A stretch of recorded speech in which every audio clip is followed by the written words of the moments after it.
No, no está grabando. No, ahí va. Buenas tardes, noches, días, madrugadas, o el horario que ustedes hayan escogido para escuchar esta plática, que el día de hoy nos va a ocupar con, y a propósito del 14 de febrero, con lo que se supone que es el amor o cómo se han manejado esos discursos del amor, sobre todo en Occidente. Yo quiero decir de todas maneras que esta fecha, como sea, digo, la estamos aprovechando también, ahora sí que un poco de manera filistea para venderles otra idea acerca del amor, que es un día de venta, no es un día de mercado. El 14 de febrero y el amor no tienen nada que ver, ¿no? Sino más bien con el amor a vender las cosas y que ustedes o nosotros todos compremos. Para iniciar con este tema, le voy a pedir a Armando que nos dé la apertura del mismo. Hola, ¿qué tal? ¿Cómo están todos?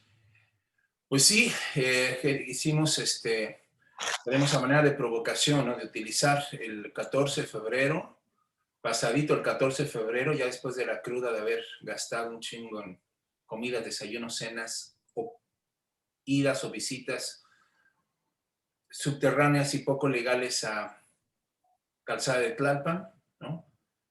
Queríamos dedicarle esta sesión justamente al tema del amor, ¿no? Del imaginario del amor. ¿Desde dónde? ¿Desde qué narraciones? ¿Desde qué historias? ¿Desde qué mitos? ¿Desde qué imaginario nos pensamos como seres amantes, objetos de amor o seres que estamos en búsqueda, decimos, ¿no? Hablando de mitos, de la media naranja, ¿no? Y para ello yo quisiera iniciar con este gran libro de esta crítica literaria romana que se llamó Denise de Rougemont y que hace algunos años escribió un libro que se llama El amor en Occidente. Y justamente lo que ella hace es partir del mito, en este caso el mito del amor de Tristán y Isolda, pero para inmediatamente pasar a describir que Occidente está, digamos, escindido, enfrentando una doble problemática o una problemática de dos partes, de dos aspectos que se contraponen y que generan una serie de problemas que son los que distinguen el amor en Occidente. El primer gran aspecto que ella menciona es la creencia en el mito del amor cristiano. Es decir, en la idea de que el amor se realiza, se vive, se planifica en el matrimonio. Es decir, todo lo que va cargado con eso, el asunto de la monogamia, el asunto de la jerarquía del padre, la madre, los hijos, la abuela, todos los que llegan, ¿no?, a componer el núcleo familiar, ¿no? La idea de que es el centro, el núcleo de la sociedad, y que es a partir de allí de donde se construye el amor como responsabilidad, como compromiso, como fidelidad, y toda esta serie de valores que a todo mundo le apasionan, ¿no? Entonces, bueno, por un lado está este asunto del amor cristiano, que tiene un origen del cual ya nos hablará Charlie en un momento, y que va a consumarse en una serie de conflictos y de desencantos, como es que estadísticamente hablando parece que a la gente cada vez le interesa menos casarse, el matrimonio no está severamente cuestionado, o como en otros, o también, ¿no? Cada vez hay más, creo que más divorcios que matrimonios. Entonces, nos estamos enfrentando a una crisis, ¿no?, de esa institución y de ese gran símbolo, de ese gran imaginario que es el amor en el sentido de matrimonio, de pareja, de monogamia, ¿no? Pero al mismo tiempo de que se propuso ese mito del amor cristiano, estaba el otro mito, el mito del eros pasional.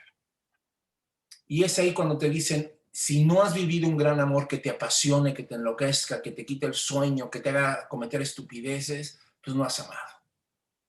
Porque el amor es este arrebato, es este impulso dionisíaco, es esta fuerza, ¿no? Que no piensa, ¿no? Como bien diría Pessoa, ¿no? Si este corazón pensara, pues dejaría de latir. Entonces, por un lado, este amor erótico, pasional, intenso, desmesurado, de enorme intensidad, ¿no? Y que todos, al que todos aspiramos a algún momento conocer, vivir, sentir, experimentar por alguien esta pasión, este desenfreno, esta intensidad, ¿no? Usualmente asociada al erotismo, por ejemplo. Y el dilema dice Denis de Rougemont, que el dilema que estamos padeciendo nosotros los occidentales, o el que empezamos a padecer, fue que todos los occidentales aspiramos básicamente a las dos cosas. No queremos renunciar a la idea de vivir en pareja, no queremos renunciar a la idea de compartir nuestra existencia con otro ser humano, pero tampoco queremos renunciar a la pasión, a la intensidad, ¿no? De la locura de esta pasión desbordante.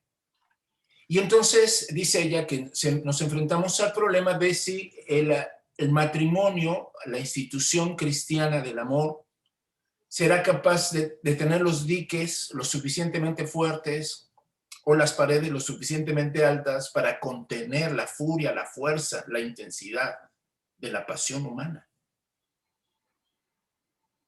¿no? Si la monogamia no será de veras un principio tal que permita contener al otro gran aspecto de la razón.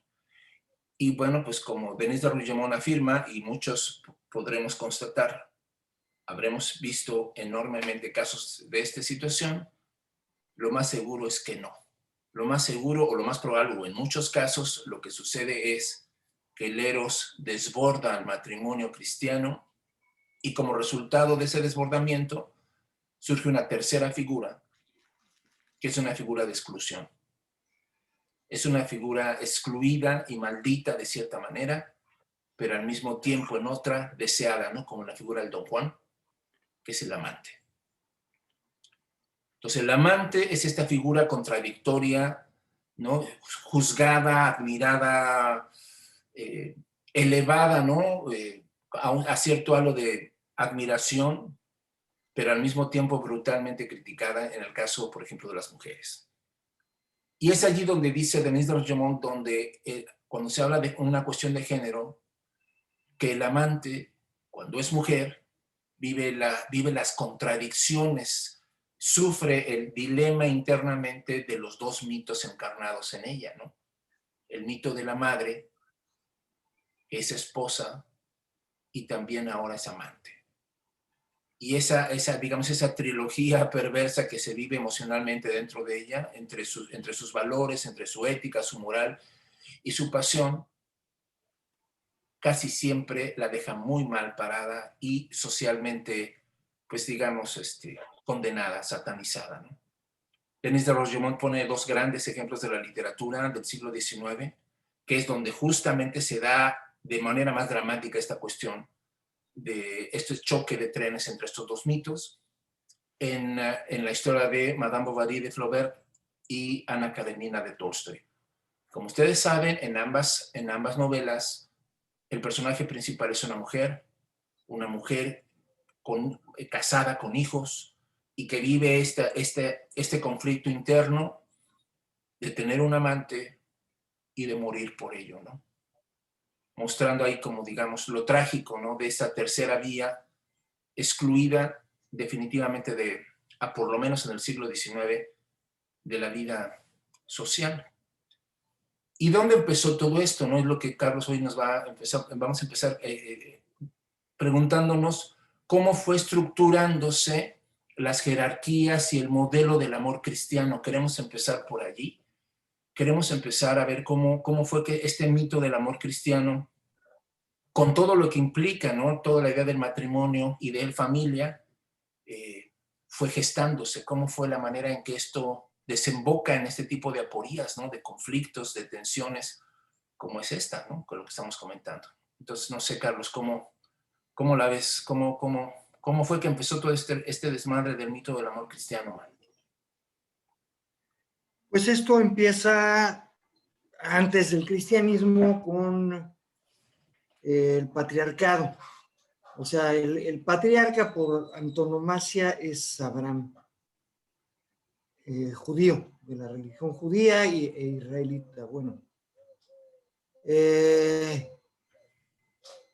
el patriarca es una personalidad que tiene poder sobre todo, ¿no? Todo lo que está en su égida, ¿no? O sea, su esposa, sus hijos, sus esclavos, su rebaño y toda la tierra sobre la que manda, sobre la que tiene una cuestión patriarcal que viene también, que la vemos en la Biblia, ¿no? O sea, Dios, digo, el hombre nace de lodo, por decirlo así, y un soplo divino, ¿no? Y la mujer nace de una costilla de Adán. Entonces ahí viene ya toda una historia acerca de cómo debe ser, cómo se debe regir una familia o una serie de familias. Abraham, como otros patriarcas, tenía desde luego este poder sobre hijas, yernos o todos los demás parientes que salían de ahí. O sea, perdón que te interrumpa, o sea, estás como dando a entender que la mujer en el mito adámico surge como un subalterno, ¿no? Como una figura secundaria, derivada, que depende del hombre, ¿no? Totalmente para ser, ¿no? En definitiva, ¿no? Y yo no sé si también esto de que el judaísmo y el cristianismo y el islam son religiones abrámicas porque están asumidas como patriarcales, ¿sí? También, o sea, yo por ahí lo veo.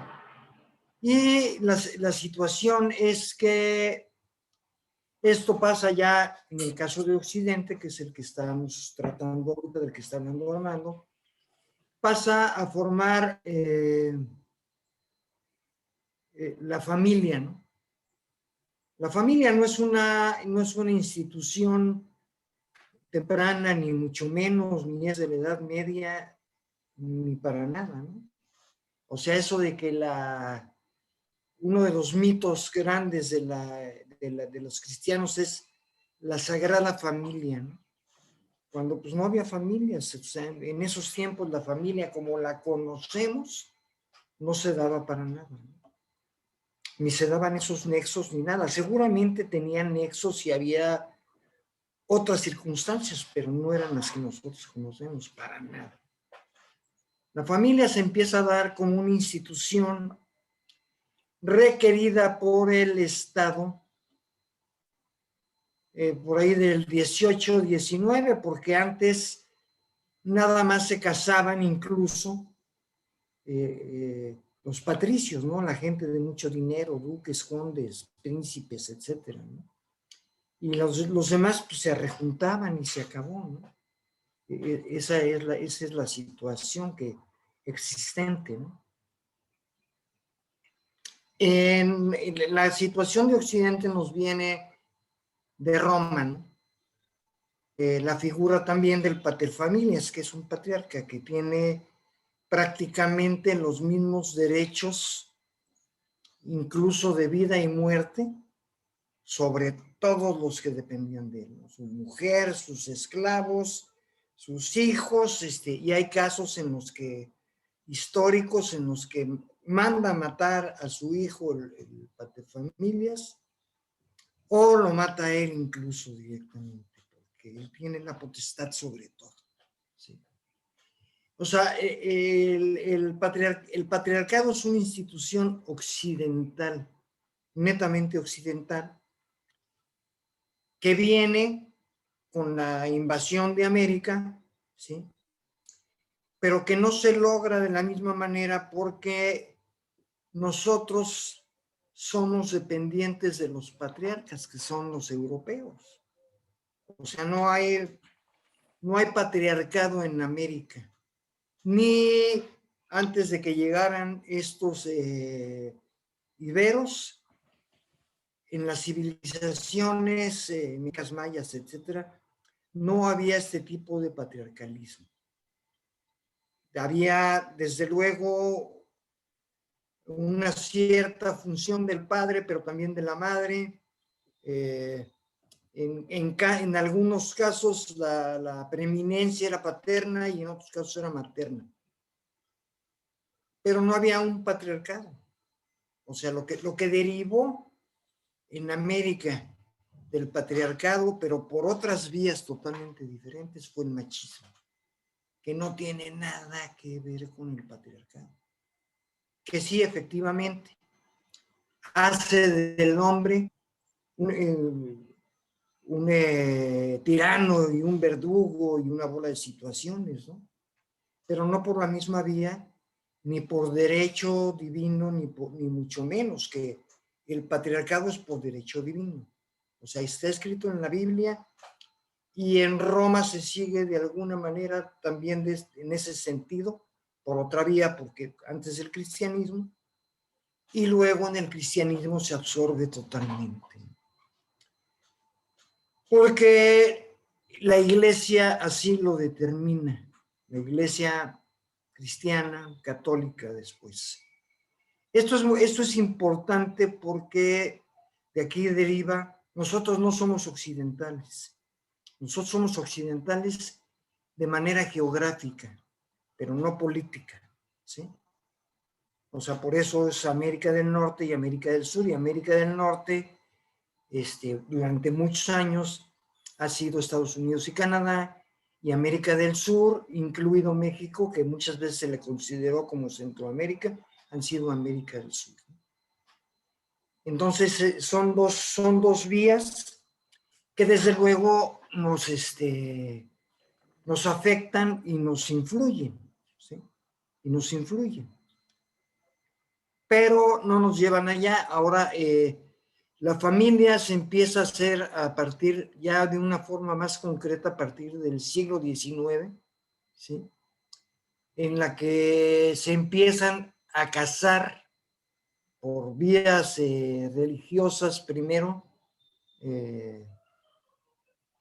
gente que no tenía ningún título ni nada en Europa o aquí en México, pero que sí tenían cierta categoría burguesa, digamos, y además el Estado lo toma como control. O sea, ve que el matrimonio, así como después fue el registro civil a partir del bautizo, ¿sí? El Estado se da cuenta que es una forma de control de la sociedad y lo instituye a sí mismo como una cuestión laica, ¿no? O sea, nos vamos a casar y así ya sabemos los apellidos, tacatán y una serie de cosas, ¿no? Igual que el registro civil a la hora de nacer, como fue el bautizo. Antes, lo que pedían antes de que Juárez instituyera el registro civil, lo que se pedía era la fe de bautismo. Esa ¿Era tu ID? ¿Perdón? ¿Era tu ID? Exactamente, era tu ID. O sea, y además, pues, era fe de bautismo, o sea, tenías que ser católico, o sea, ahí estabas adentro porque estabas adentro, o ni siquiera te llamabas, ¿sí? Digamos que ahí se consolidó la idea de que todo mexicano es católico. Sí. O sea, se hacen cruces, ¿no? Se hacen cruces porque además no importa que haya un matrimonio laico, la manera principal de casarse es por la vía religiosa, igual que el bautizo, ¿no? Entonces, todo mexicano es católico, efectivamente, como lo estás diciendo. O sea, se asegura, o sea, y nosotros no somos católicos apostólicos romanos, sino somos católicos apostólicos mexicanos, ¿no? que también Guadalupanos. que derivamos de los romanos, pero por ahí va la situación. Entonces, la familia se empieza a manejar con una serie de leyendas, de prejuicios y de ciertas cosas que es lo que vamos a tratar ahora. Por favor, Hernando. Fíjate que eso que estás mencionando es decisivo, mano. Si queremos entender exactamente cómo el mito del amor matrimonial monógamo, ¿no? Se fue gestando, ¿no? Y es que el matrimonio se está sentando, si bien te entendí, a partir de una estructura patriarcal y por lo tanto la relación matrimonial no es entre iguales. El vínculo matrimonial no es entre iguales. Es decir, ya el matrimonio consolida una asimetría, ¿no? Legitimada por el patriarcado. ¿Estamos de acuerdo? Entonces, ya de entradita, casarse suponía para la mujer un estado de sometimiento, ¿no? Entonces, digamos, ¿no? Es lo que mucha gente dice, o sea, pareciera que en el mito del amor cristiano, ¿no? El mito del amor cristiano, independientemente, o sea, no quiero yo meterme al asunto de si en el texto del Nuevo Testamento aparecen sesgos de igualdad o de reciprocidad o hasta dónde el Nuevo Testamento atempera un poco, ¿no? El patriarcalismo del Antiguo Testamento o del judaísmo convencional. Es algo, digo, discutible teológicamente, exegéticamente, entender esos textos. Yo alcanzo a ver todavía mucho de patriarcalismo en el Nuevo Testamento, me parece muy, muy notorio, por ejemplo, con la mujer adúltera, ¿no? O sea, hay algunos casos donde sí es muy notorio que no se mide con la misma vara una conducta moral o inmoral hecha por un hombre que por una mujer, ¿no? El mismo Pablo pone un límite allí de que las mujeres no deben hablar en las congregaciones o en las iglesias, ¿no? O sea, sí hay el uso del velo, es decir, hay algunas marcas que todavía dejan ver que, claro que la Biblia también está fundada sobre una estructura patriarcal, ¿no? Muy cabrona, ¿no? Independientemente, digamos, si matiza o no, o atempera o no estos conflictos, ¿no? Pero sí, o sea, pareciera que al final del día la mujer o era hija de familia, o era la hija o la nueva pertenencia del marido, ¿no? Era digamos, como el asunto de la dote, ¿no? De lo que se tenía que pagar para que se llevaran a tu hija, ¿no? Es decir, era una carga que se tenía que compensar, ¿no? Era algo una boca menos que alimentar, decían ahí, ¿no? Decían antes en México, ¿no? Y es una boca menos que alimentar. Y sobre ese criterio, la mujer demostraba, ¿no? Ese tipo de procedimientos, de tratos, pues una especie de disvalor en la mujer, ¿no? Es decir, más que una pareja te llevas una carga, una boca más que alimentar, alguien de la que tendrás que ver por ella, ¿no? Y entonces, pues esa simetría, esta figura del matrimonio se rompe, ¿no?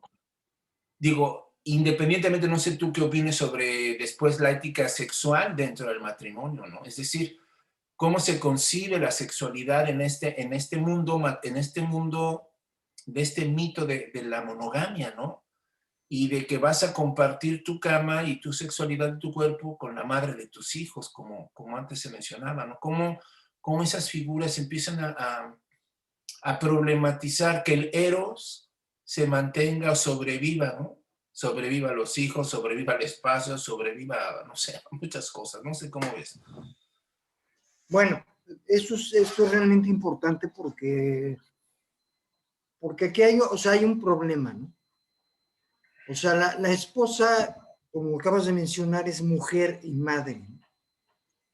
La mujer y incluso la religión católica prohíbe las relaciones sexuales por motivos ¿cómo se llama ahora que fumes marihuana? Por motivos de placer, de recreación. Recreación, recreativos. por motivos recreativos. O sea, el sexo es únicamente para procrear. O sea, lo demás no cuenta porque lo demás sigue cayendo en el pecado de lujuria. ¿Sí? Lo demás ya es un exceso, ¿no? Sí, sí, sí, sí. El goce es un exceso, ¿no? No permitido. Exactamente, no permitido. Y yo llegué, curiosamente, yo llegué a conocer personas en el siglo XX, bueno, que además lo sabemos, en el XIX y el XX, pues hay estas famosas sábanas, ¿no? Que tienen un agujero al nivel de la vagina. No sabemos si el hombre estaba empijamado con un camisón y se levantaba el camisón o veto a saber y órale, ¿no? Eso era todo lo que se permitía porque además es pecaminoso el desnudo. Y el desnudo porque es erótico y provoca placer. ¿Sí? Entonces, a lo que te truje, chancha, tururún, tururún, tuntún, y ahí nos vimos, ¿no? Sí, es decir, usted tiene razón, o sea, pareciera que, digo, no solamente el patriarcalismo también termina por, digamos, reflejar una imagen del cuerpo, ¿no? Sí. Como algo sucio, como algo indigno, como algo, como un instrumento, como algo que no, al que le tienes que acotar límites, ¿no? Y le tienes que poner hasta rituales de purificación, ¿no? Así es, y desde luego el patriarcado, o sea, el patriarcado posiblemente con los judíos, porque Dios no tiene nombre, pues no se le da el nombre a Dios, aunque se sospechan los judíos del Antiguo Testamento que Dios es hombre, ¿no? Y desde luego en el Nuevo Testamento, pues Dios es hombre, y además el máximo, la máxima figura del Dios de la triada es Dios Padre, y de ahí viene patriarca, ¿sí? O sea, la raíz por ahí va, ¿no? O sea, él es el Padre, entonces... Pater, patria, potestas, todo está en la Exactamente, misma. todo eso, ¿no? Todo eso viene de ahí, y es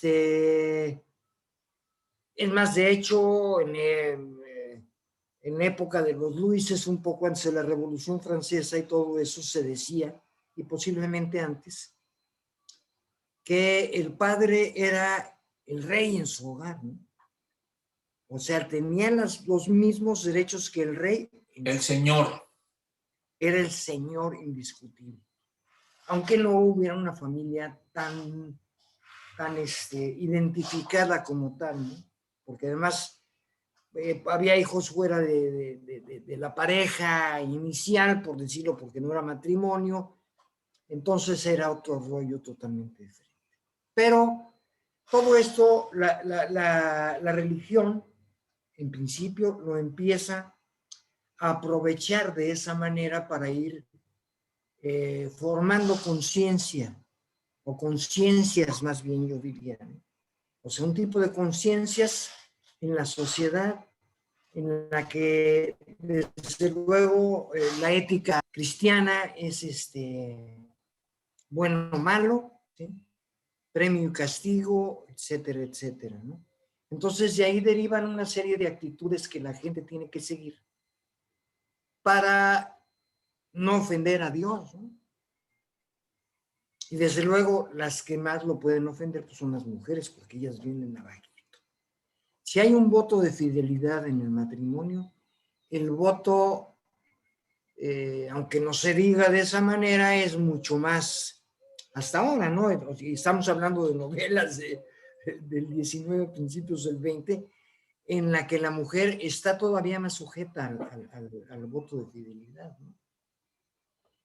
Sí. Y Es como, perdón que te interrumpa, es como en el caso de la mujer adúltera, ¿no? O sí, sea, en esa historia bíblica, la persona que es juzgada de adulterio es la mujer.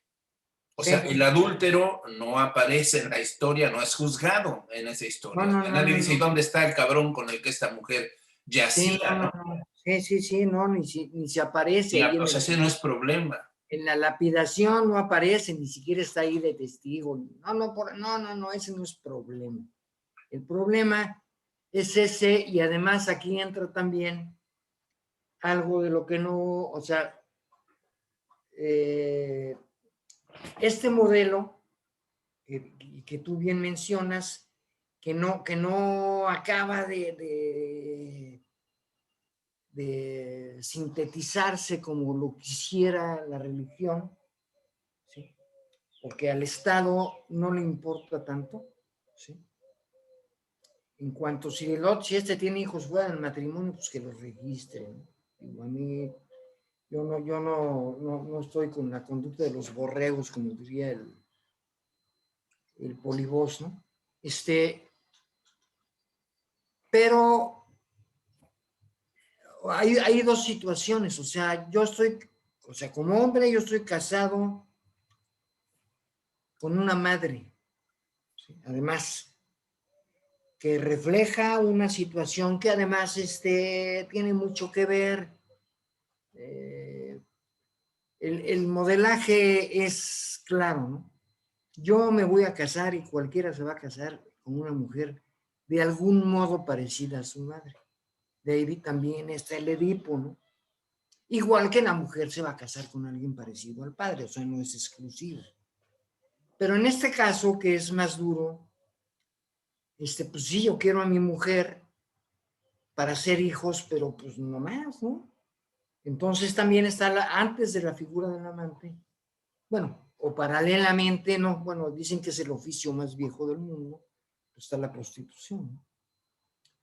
O sea, muchos para no comprometerse precisamente, sí, porque un amante se le quiera o no, o se le venere o no, supone un compromiso social para el hombre y para la mujer, mucho más duro para la mujer, pero también entonces el hombre visita prostíbulos y todo el mundo sabe, es más, incluso la esposa sabe que va a los prostíbulos, y ahora sí que mientras no se enamore de una de las muchachas o no traiga una enfermedad venérea, no hay problema. Digo, sí hay problema, pero no tanto, ¿no?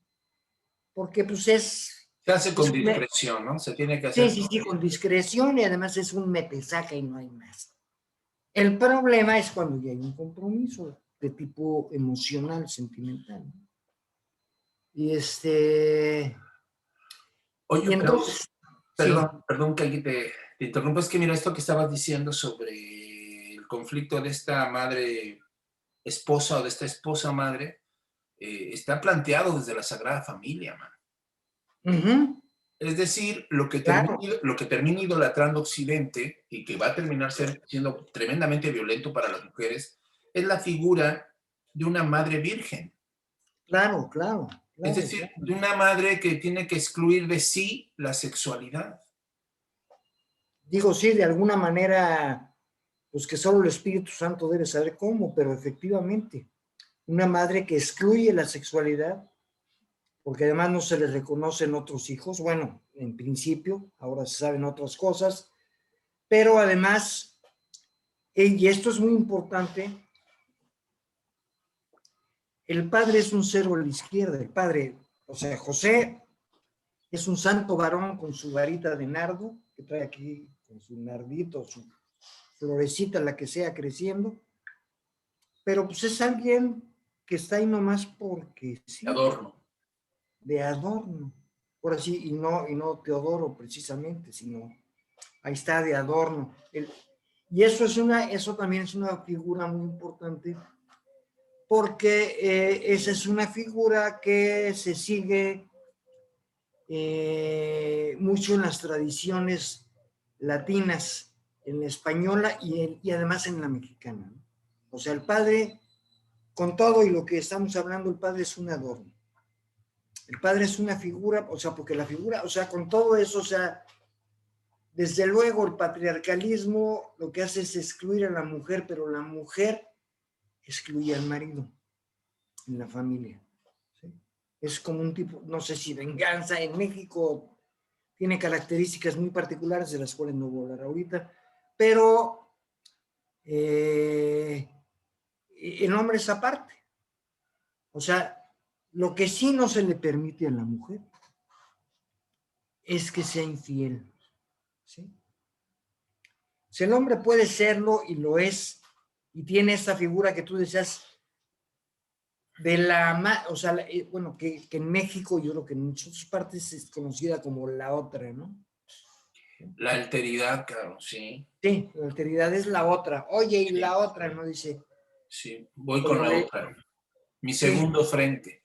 exactamente, o como decía, le decía una esposa a un tipo aquí en México, no, ya sé que tienes ahí una vieja y que tienes tu casa chica, y le dice, vieja tú, porque el otro tiene 25 años, y casa chica esta, porque en otro tengo piscina, canchas de tenis y no sé qué, ¿no? O sea, Sí, sí, muy sí. machista, por Sí, sí, sí. sí. Pero, si me haces favor de continuar con esto.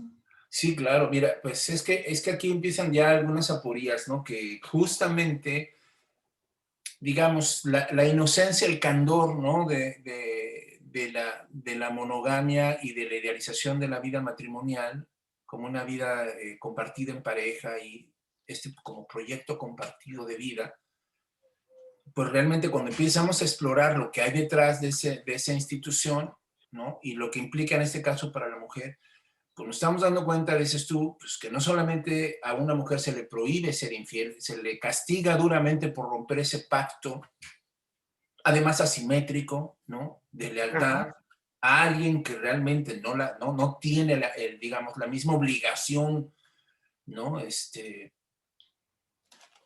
Hacia la mujer, pero no solamente se le prohíbe ser infiel, mano, también se le prohíbe saber y también se le prohíbe gozar. ajá.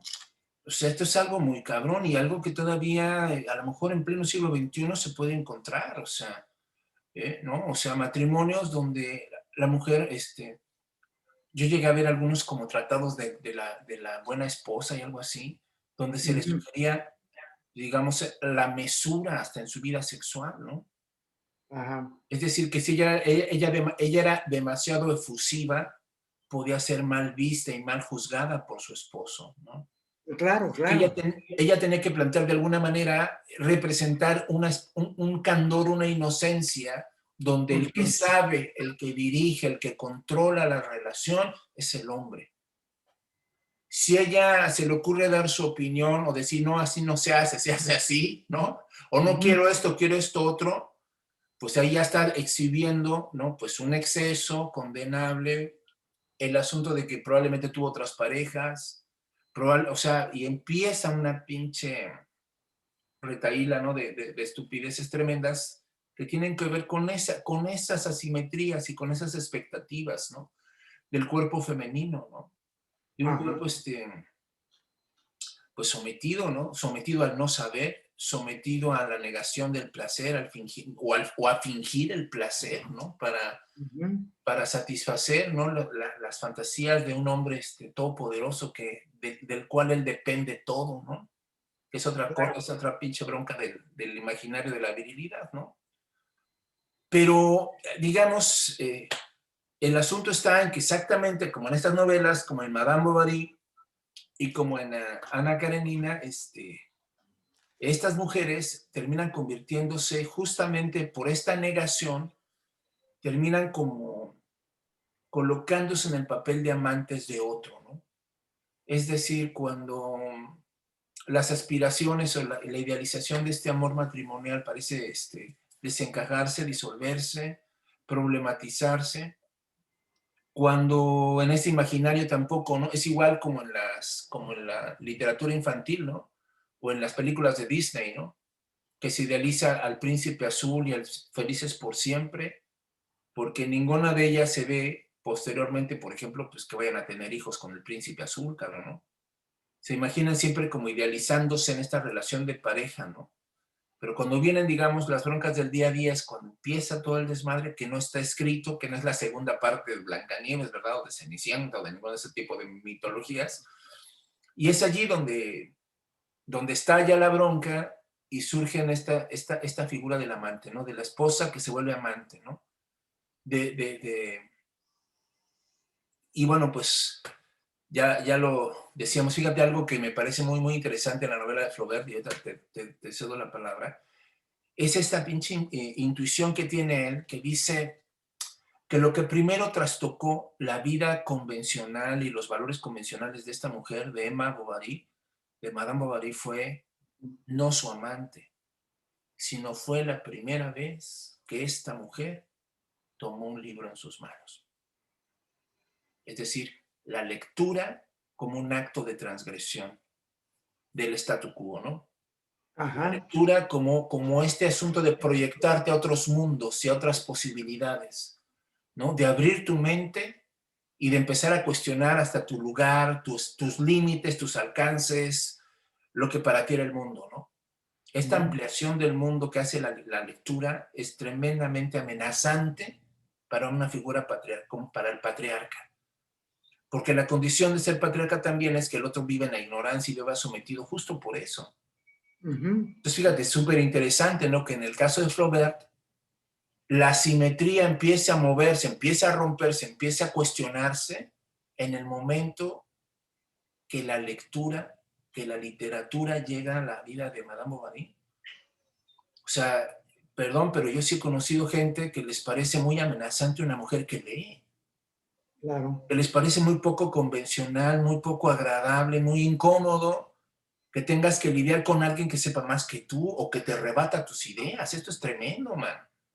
Sí. O sea, parece que para muchos hombres lo que andan buscando es un afán, Eso. digo, un afán de estar chingando también, nada más, ¿no?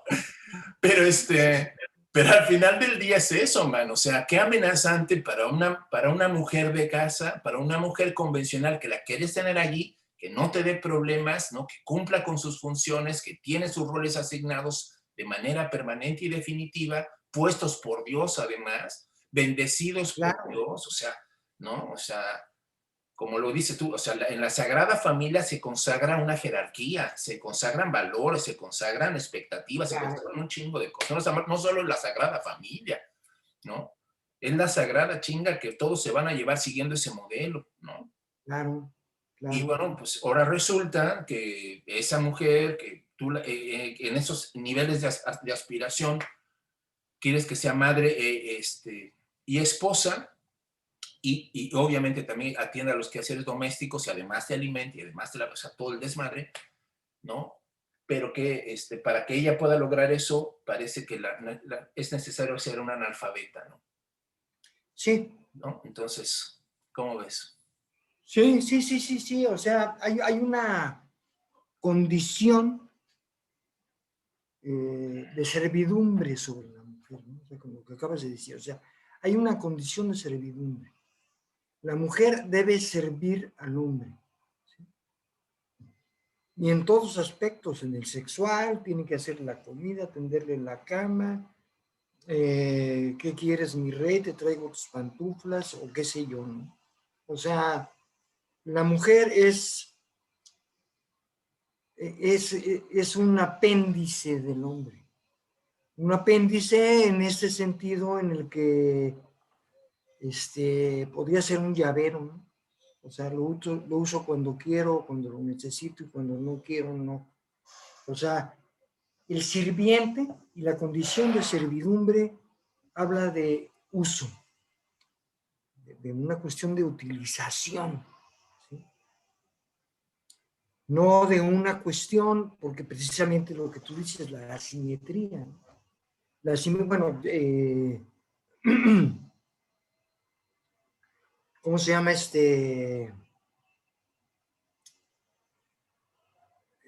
Aníbal Quijano en su libro, bueno, yo creo que en varios, pero en algunos de sus libros o ensayos sobre el racismo, menciona a la cuestión de género como igual al racismo, o sea, es exactamente lo mismo, ¿sí?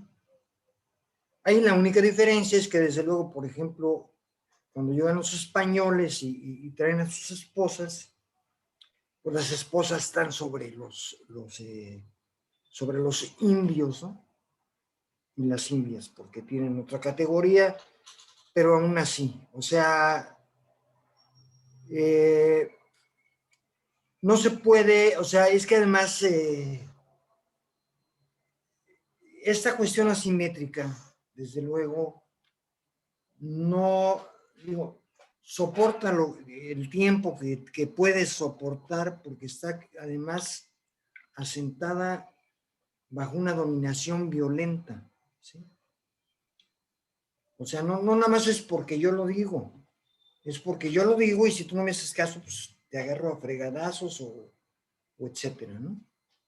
Porque así es como sucede. Y eso lo sabemos que también es una herencia hispana, ¿no?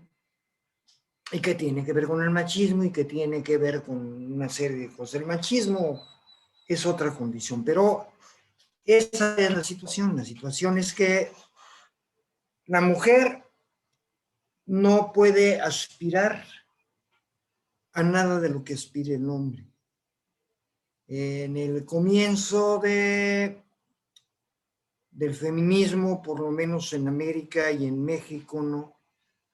Que es principios del siglo XX, en las que las mujeres quieren participar también políticamente, pues es una cuestión gruesa, ¿no? En Estados Unidos hacen sus filas y salen como siempre con sus pancartas en Estados Unidos, y pues las corren y llega la policía y las arañas, ¿no? Aquí en México, en Yucatán, la hija de Carrillo Gil hace el frente feminista, ¿sí?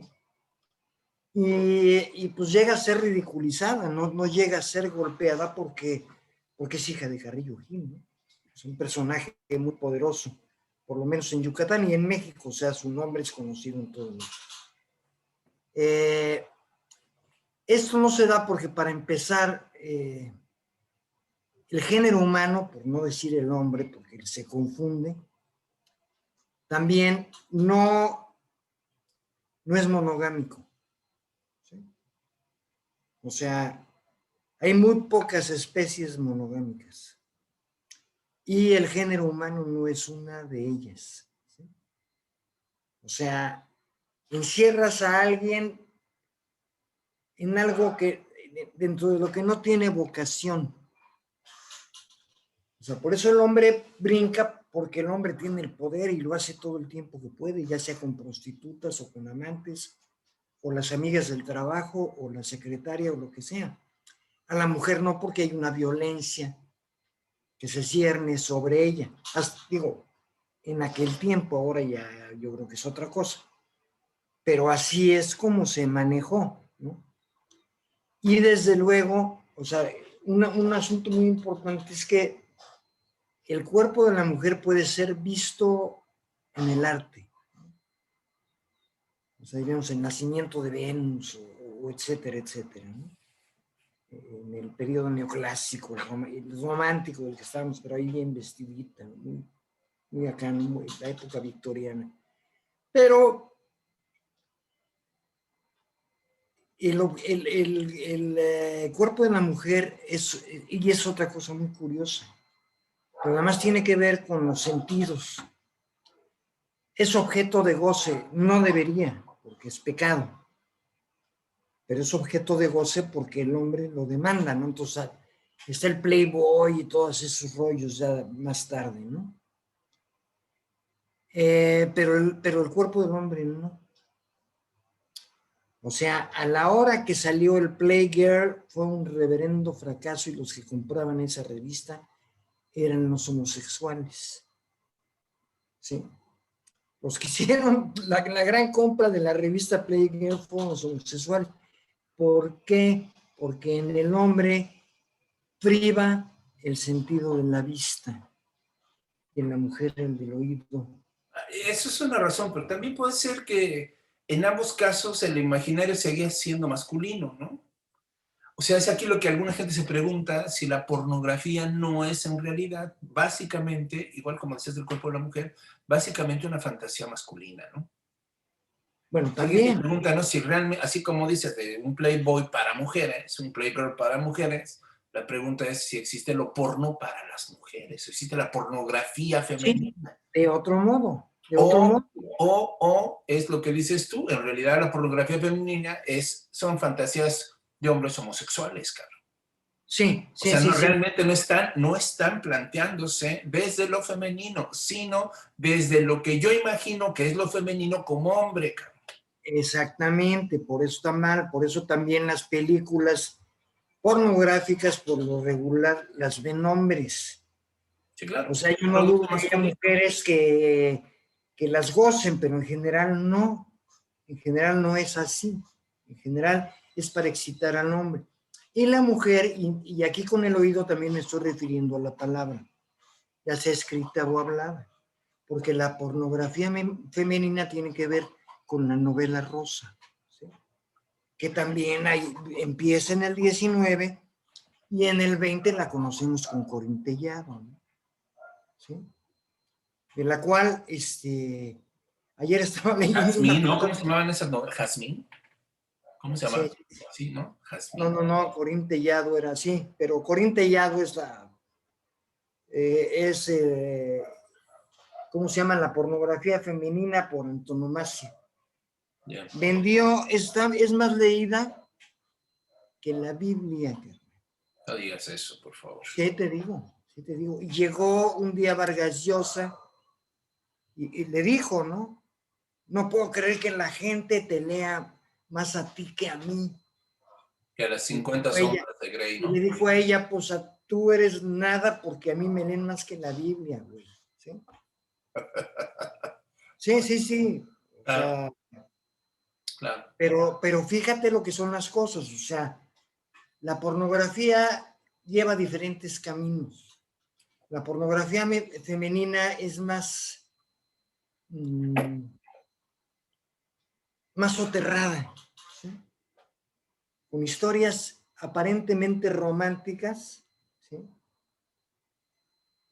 En las que la que siente la protagonista es la mujer, ¿sí? Entonces todos sus sentimientos de ella hacia ella misma, fíjate, y luego hacia el galán, tienen que ver con eso, ¿no? Tienen que ver con un ego disminuido, porque las hace pensar en ellas y las hace pensar en el dominio del hombre, ¿sí? Y ahí o sea, ahí hay una parte porno, o sea, hay una parte perversa también, ¿sí? Porque están fuera de la realidad, igual que el que ve pornografía o está viendo el Playboy pues está haciendo sus maromas o lo que tú quieras ahí, o sea, son cuestiones que no se dan. Ahora,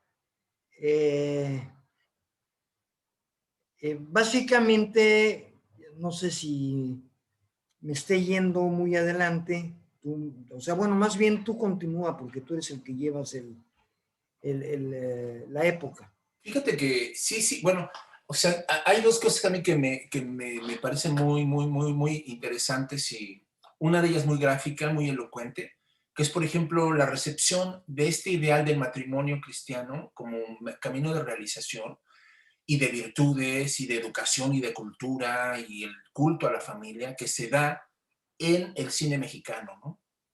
O sea, el cine mexicano es una digamos, una exposición, ¿no?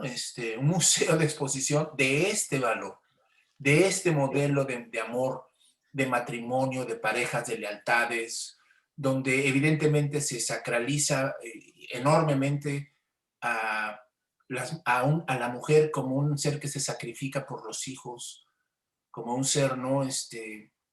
Que se consagra enteramente a su familia, que no tiene necesidad de realizarse en nada fuera de su vida, o sea, o sea, su espacio de santificación es la familia, está entre atender a su esposo y atender a sus hijos, y de allí hasta envejecer y morir, ¿no?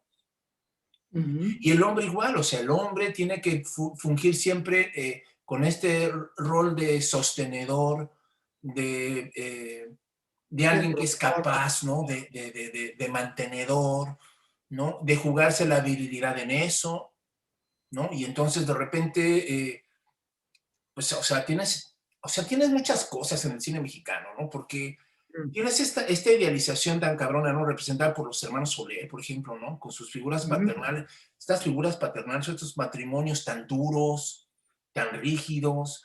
O sea, yo creo que se consagra también en la vida de pareja que el hombre es un ser, o debe ser, ¿no? Un ser frío, indolente, no pasional, racional, que él es mesura, eres la ley, cabrón. O sea, no, o sea, aparece, ¿no? Y claro que también aparecen este otro que se escapa de eso, muchas películas de Pedro Infante, ¿no? Del borracho, parrandero y jugador, ¿no? Que le encanta el desmadre y andar conquistando mujeres, ¿no? O sea, la figura del conquistador como una figura antagónica al hombre, a lo soler, ¿no? Para decirlo más visualmente, ¿no?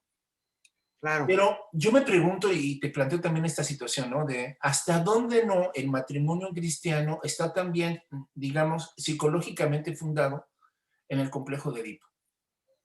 Es decir, pareciera que no hay salida, no hay, en este sentido del amor como matrimonio, del amor en este conflicto, que lo edípico, en el sentido decías tú, no solamente gráficamente en el sentido de casarte con alguien que se parezca a alguno de tus progenitores, ¿no? O que terminas reproduciendo, ¿no? Alguna serie en tu imaginario, ¿no? Alguna serie de expectativas, alguna serie de características o de relaciones que viste en tus propios padres y que terminas importándolas a tu casa, ¿no?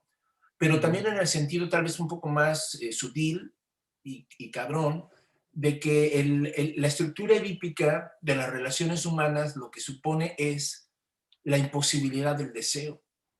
Ajá. Es decir, que tienes a un objeto, a un ser deseante, ¿no? Tienes, por ejemplo, en el caso de, por ejemplo, tal cual en el complejo de Edipo, ¿no? De masculino. Tienes a un ser deseante, en este caso es el niño. Tienes un objeto del deseo, que en este caso es la madre. Y tienes a un tercero en discordia que se pone en medio y que te dice, no, cabrón. Y ese es el padre, ¿no? O la ley. Entonces, lo que encuentras en esta visión edípica del matrimonio o de las relaciones humanas es, digamos, a un ser deseante que aspira a lo imposible, que aspira a un objeto prohibido, negado por la ley, ¿no? Es decir, hay un tabú, y aquí viene la tremenda paradoja, si el objeto del deseo es objeto del deseo en la medida que hay una ley que lo prohíba y lo vuelva deseable justo porque es imposible acceder a él. Es decir, quien fomenta el deseo es la ley, es la prohibición. Se cuando dicen no agarres esto, vas y lo agarras porque ya te dijeron, cabrón, ¿no? Que no lo agarres. Un poco como juega, ¿no? La figura de la ley hasta en el mito de Adán, ¿no? De todo puedes comer menos de este. Y al plantear la ley, la prohibición ¿no? al deseo de comer de ese fruto, alimentas el deseo, ¿no? Lo hace deseable, claro. Entonces, ahí hay una paradoja, ¿no? Creo que medio lacaniana, freudiana o de Schopenhauer y Nietzsche, porque en ambos se dan estos dos modelos. Es decir, de si es el deseo el que funda la ley, es decir, porque existe el deseo viene la prohibición, y entonces el deseo es fundante, ¿no? Es decir, el deseo es mucho más afirmativo, ¿no? Es en el caso, por ejemplo, de Nietzsche. O, como en el caso de Freud, me parece, y Schopenhauer, es la ley la que funda el deseo. Y en este sentido edípico, la ley entonces lo que supone, o esta descripción del deseo lo que supone es que el deseo siempre es deseo de lo imposible. Porque consumar el deseo te lleva o a la muerte del deseo o al hospital psiquiátrico, cabrón, o sea, a la locura, ¿no? A la locura. Entonces, te pregunto, ¿no? Sobre hasta dónde esto que te estoy comentando, lo empiezas tú a ver, lo empiezas tú a reconocer, ¿no? Estos conflictos de la imposibilidad del deseo en este como triángulo terrible, ¿no? Fundado en el matrimonio cristiano. Y entonces, ¿por qué para muchas personas el amante es como ese punto de fuga, man? Como ese punto de liberación de esa pinche olla express, ¿no? Donde tienes a una mujer, ¿no? Que al mismo tiempo que idolatras, le cancela su posibilidad de, ¿no? Como ser deseante, como cuerpo y como sexualidad, pero al mismo tiempo le pides lealtad y le pides, o sea, una serie de cortocircuitos ahí tremendos, ¿no? Que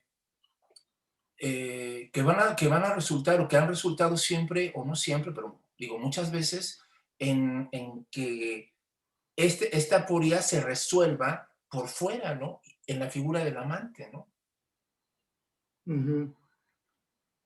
Bueno, es algo interesantísimo porque y yo creo que se puede plantear de las dos formas porque hay estudios antropológicos que mencionan tanto al deseo de, bueno, el incesto, porque es un incesto al fin y al cabo, ¿no? Al incesto como tabú, precisamente. ¿Sí? Es algo prohibido, es algo que no se puede hacer. Y en ese sentido, yo creo que el deseo es fundante de la ley, en ese sentido. ¿Sí? El deseo funda la ley porque, no sé, en este tipo de relaciones, en el pasado, porque esto se va formando poco a poco, no es una idea nueva ni novedosa ni nada por el estilo. ¿Con qué problemas se haya enfrentado esta situación? O sea, porque además, por ejemplo, ¿qué es lo que sucede precisamente con el hijo? En una clan, tribu, lo que sea, o ya un reinado más o menos pequeño, en el que, porque además muchas veces puede suceder que no solo el hijo desea a la madre, sino que haya de las dos partes, ¿no? En el momento en que el hijo desea a la madre y la madre accede a ese deseo, el hijo es rey.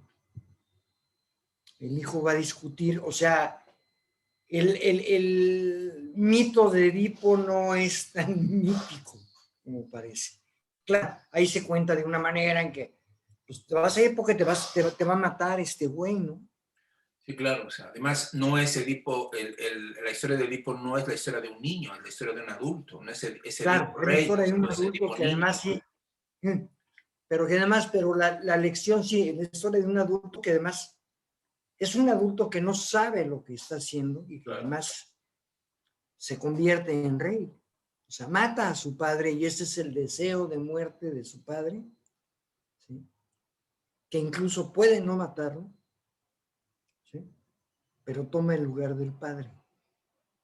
Entonces toma el dominio, ya sea en la familia, en el reino, en lo que sea. Y de que otras cuestiones que pueden ser leyendas o no, que puedan hacer pues, hijos monstruosos o retrasados mentales, o, que yo creo que eso tiene más que nada cuestiones, aunque puede suceder, más que nada cuestiones que están incluidas en el tabú para asustar Sí, a en la el gente. simbolismo de la mancha y de lo impuro, ¿no? Entonces, la marca, la enfermedad, la marca, la deformidad, Ajá, una mancha, ¿no? Un lunar, o sea, todo eso sí, exhibe, ¿no? El origen sucio, impuro, ¿no? Son sí, marcas sí, sí, visibles de sí. esa impureza simbólica, ¿no? Ahora sabemos que, que ¿cómo se llamaría? Las monarquías europeas, iba a darles un calificativo, pero se me fue, ¿no? Son familias, todos son familiares, ¿sí? O sea, y eso quiere decir que ya sea de manera legalizada o no, hay relaciones entre parientes y puede haber también la cuestión del incesto con la madre, ¿no? O sea, y además bueno, ahí viene una enfermedad, pero eso es por años, ¿no? La cuestión está, ahorita se me fue el nombre de la enfermedad, pero que la sangre no coagula, ¿no? Mm, ¿Cómo se llama eso? no, no No recuerdo. me acuerdo, tiene un nombre. Y le llaman la enfermedad de los reyes, casualmente, que tiene que ver con una degeneración por lo mismo, por estar emparentados, ¿sí? Digo, el mismo, los judíos, ¿no? Digo, es una cuestión muy difícil estar emparentado con una sola etnia por miles de años, ¿no? ¿Sí? Y y yo creo que se da mucho también este tipo de cosas, ¿no? Por lo menos entre parientes. Sí. Entre parientes, perdón, que dije entre paréntesis, creo. Y además entre paréntesis, ¿no? Porque no son muy vistas. Sí, claro. Pero la cuestión es esa. Luego,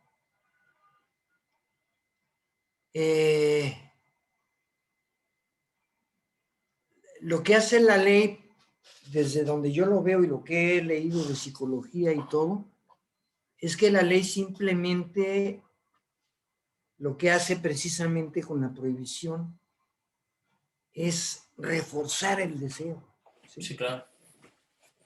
O sea, se prohíbe porque hay una bola de broncas. O sea, todo lo que pensamos que en un momento dado es por situaciones de moral o de no sé qué, tienen que ver con la ley. ¿Sí? Sí. Tienen que ver con la ley.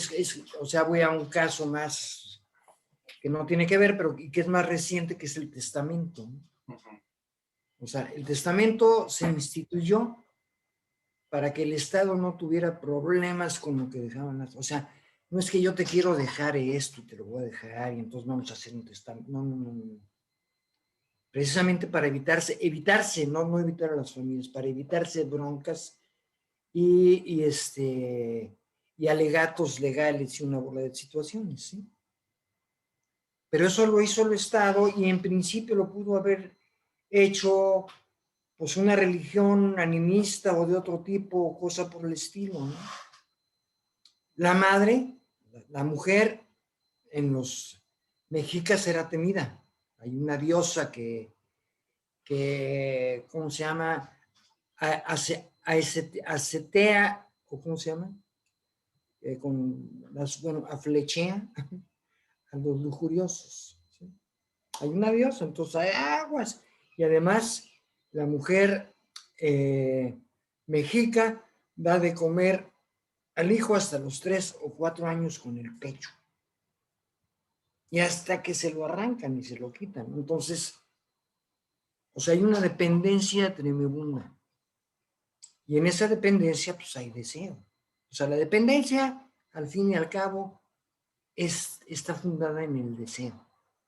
Digo, puede ser por una razón o por otra o por la que tú quieras, pero tiene que ver con el deseo. ¿Sí? El deseo de poseer. ¿Sí? Porque además, el hijo dependiente de la madre es hijo de una madre dependiente. ¿Sí? O sea, no es que el hijo se haga dependiente, es una madre que hace depender al hijo, que puede ser el consentido, el favorito, la chingada, o todos juntos, ¿sí? Para poseerlo.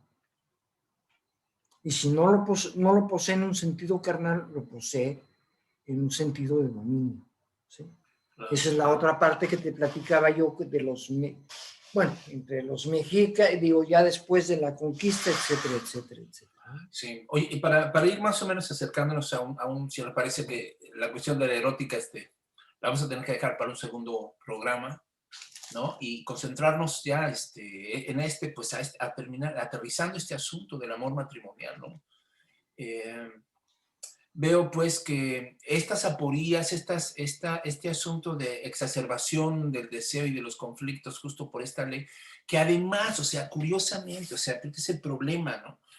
O sea, además es una ley profundamente estricta, ¿no? Profundamente castrante, o sea, además no solamente es conservar los límites, ¿no? Sino constreñirlos, es ver todo constantemente como una amenaza, como un riesgo, como un problema, ¿no?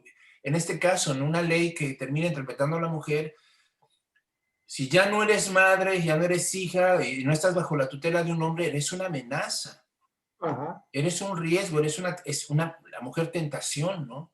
La mujer ¿no? O sea, la mujer tiene que cubrirse porque su cuerpo es tentación, su cuerpo es pecado, su cuerpo es seducción. O sea, en ese sentido hay una maldad natural que sale de ella, ¿no? Dirían los medievales, así terminaban hablando, ¿no? Decían, curiosamente, sí. sí, Ellas lo toman así también porque hace pocos años, bueno, 20 años, 25 años, cuando empieza a suceder más frecuentemente el divorcio en México, las mujeres divorciadas son una amenaza, ¿no? Entonces llegan con sus antiguas amigas, esto he escuchado de gente así, a las reuniones con sus amigas y sus amigas las ven como una amenaza. Claro, ¿Sí? claro. Porque Son una amenaza. sí, no tienen el límite del hombre, no tienen un hombre que las aquiete, que las sosiegue, Mm. que las ponga ahí. Sí, que las tenga acá y que ponga el límite. Sí, sí, sí, ¿Sí? sí. Sí, bueno, te decían, en la Edad Media sí decían, o sea, en la Edad Media decían, el hombre puede ser malo, pero la mujer nace mala. No, claro, claro, claro. O sea, La las maldad figuras, de sí, las figuras de lo demoníaco, ¿no? En todo el imaginario occidental son muchas, muchas de ellas femeninas, claro. ¿no? Lo que te aterra es la mujer, ¿no? Lo que te aterra es esto femenino, ¿no? Es de una ambigüedad tremenda, o sea, digo, no es el Sí, tema, pues que estemos hablando de lo femenino, pero claro que todas estas cosas confluyen en el amor cristiano, claro que el amor cristiano o la figura del matrimonio supone todo este tipo de, o sea, la Odisea nos queda corta, cabrón, con la serie de atolladeros, de problemas y de cuestiones, ¿no? O sea, por eso te iba a decir, cómo, yo empiezo a notar cómo en el cine mexicano empieza poco a poco a abrirse la narrativa de este amor matrimonial a sus aporías, ¿no? Y una de esas aporías es justamente el asunto de los secretos.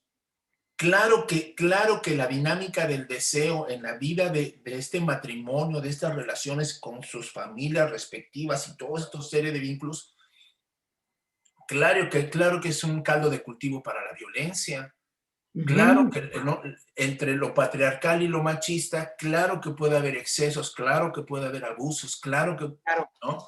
Entonces, ahí hay una especie de complicidad familiar, ¿no? Que se había mantenido, digamos, la creación como de una doble moral, que es parte de la dinámica de la vida de este amor Mm, cristiano de matrimonio. Es decir, en tu casa eres estricto, en tu casa eres cabrón, pero fuera de ella, pues eres hombre. ajá. Entonces, yo veo, por ejemplo, cómo en el cine mexicano empiezan a abrirse, empiezan a ventilarse, empiezan a cuestionarse algunas figuras. Digo, María Félix tiene tal vez un poco ese atributo, aunque tal vez muy masculinizada, ¿no? Sí, está ¿No? muy Muy masculinizado. castrante, ¿no? Así. Ujú, Pero, si quieres, para avanzar en el tiempo, yo encuentro una película que es genial por eso, ¿no? Por mostrar, por desnudar de alguna manera lo que el matrimonio cristiano, o sea, hablo no como una crítica a la religión, sino como algo que históricamente se dio así, ¿no? Eh, guarda, ¿no? Digamos, y lo que hace Arturo Ripstein con esta película es como poner este laboratorio, mostrarnos, y claro que sale el incesto, y claro que sale la deslealtad, claro que sale la infidelidad, claro que sale el abuso. No sé qué opinión te merezca eh, el castillo de la pureza, ¿no? no, pues el castillo de la pureza es una metáfora por donde se vea, ¿no? Es una gran metáfora y para mí es una obra de arte. Porque se ve todo el contexto de la familia de una manera desnuda, aunque metaforizada, en el que Claudio Brook, que es el marido, es el padre, es el que hace las cosas, llega a un hogar que está deshecho por dentro para empezar. O sea, si tú ves los muros de la casa y todo, es un cochinero, está hecho pedazos, o sea, no hay tal. Sí, por eso te digo que la metáfora es completa, no nada más tiene que ver, o sea, tiene que ver claro con la familia. Sí, Y sí, tiene parece que una ver con, vecindad abandonada, una sí, una vecindad. vecindad abandonada en la que el padre, además, es un pinche inútil que vende cerillos. ¿Sí? ¿Te acuerdas? Que va vendiendo cerillos, caquetillas de cerillos. Cerillos y también el tema del veneno para ratas, ¿no? ¿Del qué? Veneno para ratas, ¿no? Ah, sí, sí, sí, sí, sí. Sí, eso. pero donde va también, o sea, la cuestión de que él, que no lleva gran cosa a la casa, que no es el proveedor que se dice, ni que es lo que se dice de él, ¿sí? Es el que sigue mandando ahí sobre la esposa y los hijos. Y además, o sea, la disciplina que hay dentro de ahí, ¿no? Sí. O sea, hay una disciplina draconiana en que además Militar. pues, llega y los niños los pone a marchar y a hacer ciertas cosas además repetitivas, ¿no? O sea, tiene todo que ver con la figura de la familia mexicana, bueno, o cristiana, ¿no? O sea, todo es una repetición de lo mismo, todo es la misma mugre y nadie tiene derecho a ver afuera. Porque además los hijos son pequeños y la mujer, pues es la mujer como va a salir, ¿no? O sea, para mí se me hace, esa es una cuestión que yo creo que no se apreció lo suficientemente en su tiempo, ¿sí? Pero que está gruesa, o sea, toda la película, todo cómo muestra las cosas, el trato de este tipo con los demás, todo eso, ¿no? O sea, Sí. cómo va fluyendo las relaciones afuera, cómo se hacen adentro, ¿no? Sí. Digo, es algo brutal, yo diría, brutal. Sí, brutal, brutal la forma en la que se distingue la moral del esclavo de la moral del amo, ¿no? La moral de los esclavos es esta moral disciplinaria, es esta moral militar, es esta moral ascética, ¿no? Donde además que infantiliza a los hijos en este caso, ¿no? Que siempre los Claro, tratan claro. como niños, ¿no? Los tiene infantilizados, Totalmente no crecen, ¿no? No crecen, no pueden crecer. en sus ojos, ¿no? Pero en su cuerpo y en su todo, Claro, claro que claro, sí, y claro, es cuando estalla la bronca del incesto, ¿no? De los claro, hermanos, ¿no? claro, claro. Pero también se nota la supuesta moral del amo, ¿no? Del pater familias, dices tú, ¿no? Del Ajá, cabrón que se da su licencia de comer lo que ellos no pueden comer, claro, de claro, tener relaciones sexuales con prostitutas, cosa que ellos no pueden ejercer, ¿no? claro, Del claro, sometimiento. O sea, en ese claro, sentido es brutal, ¿no? Es brutal que Arturo Ripstein haya, digamos, desnudado a la familia mexicana, ajá, que haya desnudado, digamos, que haya mostrado, ¿no? El lado B de las películas de Soler, de las películas en blanco y negro, ¿no? De todas las telenovelas, por Dios, de Televisa, o sí, sea, sí, ¿no? O sí, sea, y de repente llega este cabrón y te dice, pues mira, o sea, mira el chiquero que hemos creado con esta mitología.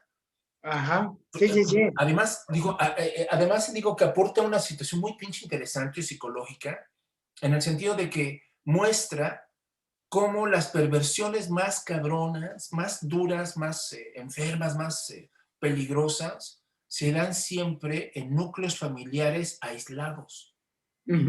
Es decir, el aislamiento, igual como en este de Bates Motel, ¿no? De la serie, ¿no? O sea, el aislamiento donde solamente está ese núcleo de familias que no conviven con otras familias, que no tienen primos, que no tienen esas enormes familias donde todo el mundo se sabe y todo el mundo se balconea, ¿no? Donde todo se ventila porque no hay forma de ocultarlo porque es el secreto a voces de la familia, ¿no?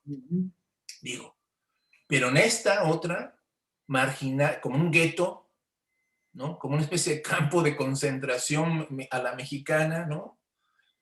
Con este monstruito hitleriano fungiendo de papá, ¿no? El nivel de perversión y el nivel de confusión es bestial, ¿no? Y algo que además, un pinche fenómeno tremendo, ¿no? Que digamos, aquí se ven sus consecuencias y en las películas antiguas no se veía eso como un defecto, sino como una virtud. Es decir, claro, la madre abnegada parando la pinche bronca, pero manteniendo el statu quo de todo, ¿no?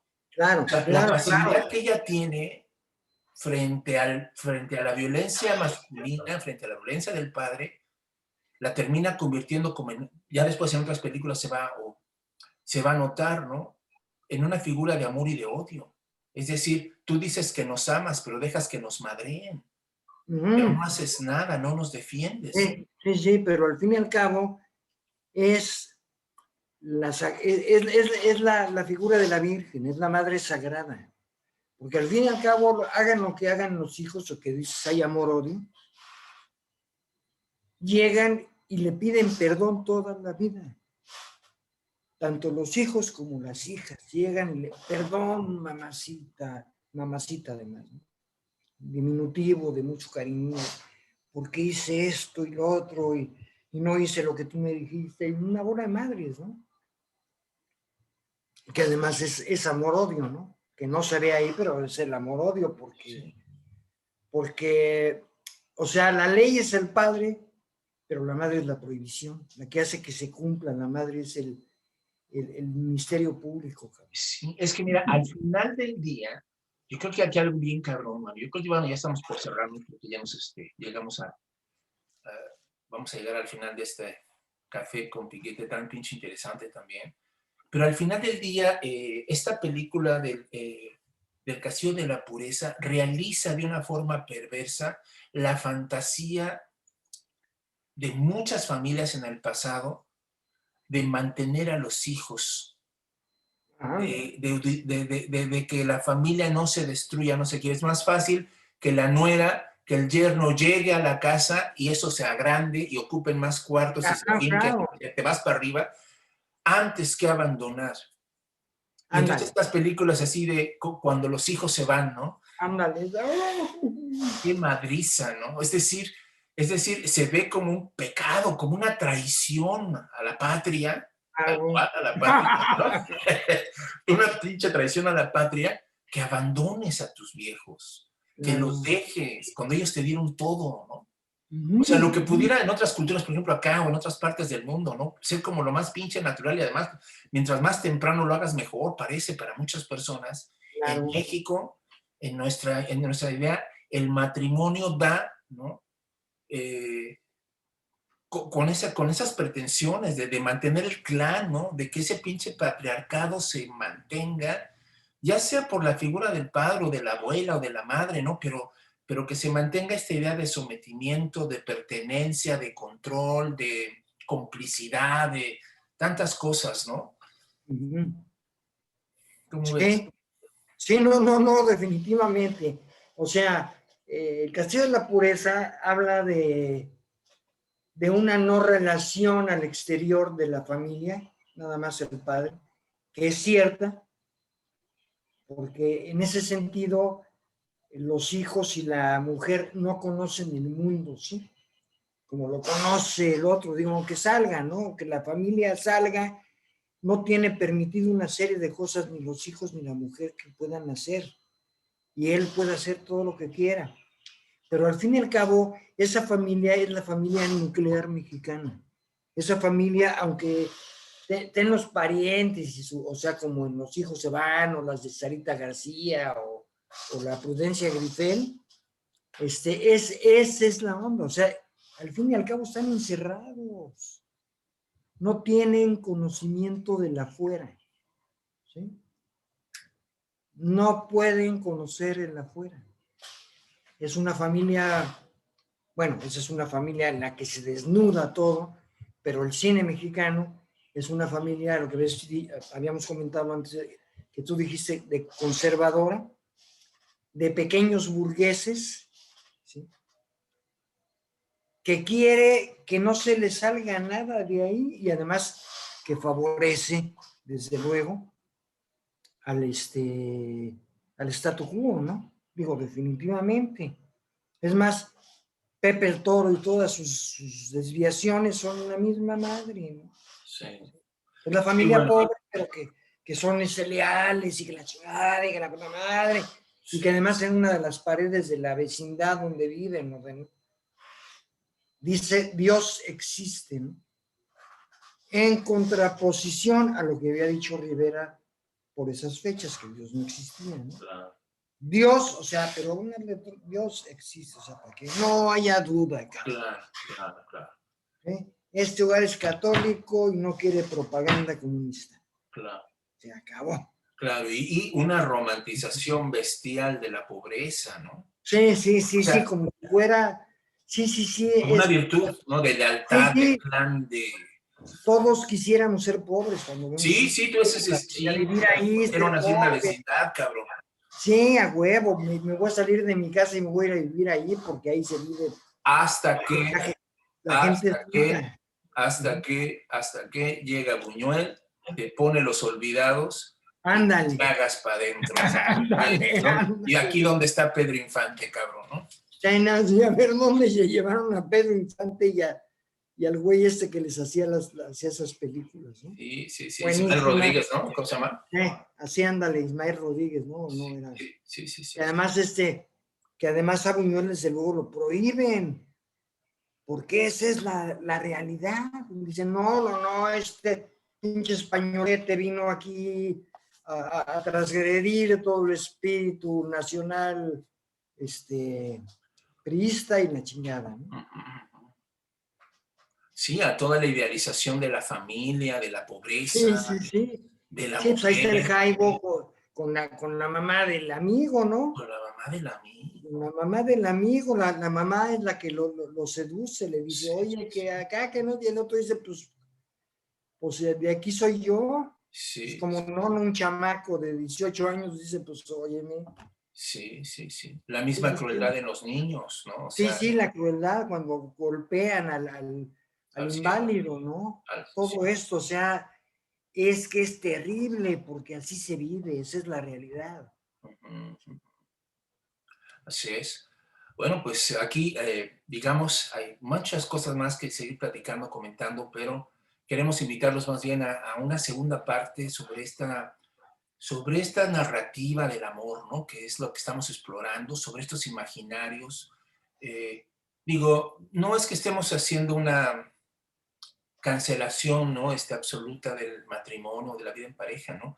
Pero lo que sí estamos haciendo es mostrando sus aporías, sus retos, ¿no? Si uno lo quiere ver así, sus complejidades, las cosas a las que uno se enfrenta, ¿no? Cuando uno decide vivir con alguien, ¿no? Y bueno, pues como de una manera tal vez no tan idealizada como se dio en un principio, pero sí como podemos a partir de aquí plantearnos algunas cuestiones de por qué pasan ciertas cosas en los matrimonios y en las familias, ¿no? Claro. ¿Qué están Y la pasando? sociedad, y la Porque sociedad, porque es como es. así es, O sea, así no es es, gratuito, no es así gratuito. es, O así es. sea, o sea, no podemos partir de una familia bien portada y a toda madre una sociedad toda jodida. Eso es mentira. Sí, sí, sí, sí. Eso es totalmente Sí, sí, mentira. para eso, mira, para eso está el canal de las estrellas, ¿no? Para Ándale, evidenciar familias pedorras, fantasiosas, donde todo el mundo se pasa riendo y llevando a toda madre, donde no hay pedos, donde no hay carencias, donde no hay sí, conflicto, no hay ándale. violencia, no hay nada, ¿no? Sí. Y sacando culos ahí para que vean sus shows de la Sí, mañana. sí, sí, sí, sí, Y sí. el muérete de risa y no sé qué, y Sí, una sí, bola sí. de Pinche groserías. familia peluche pedorra, ¿no? O sea,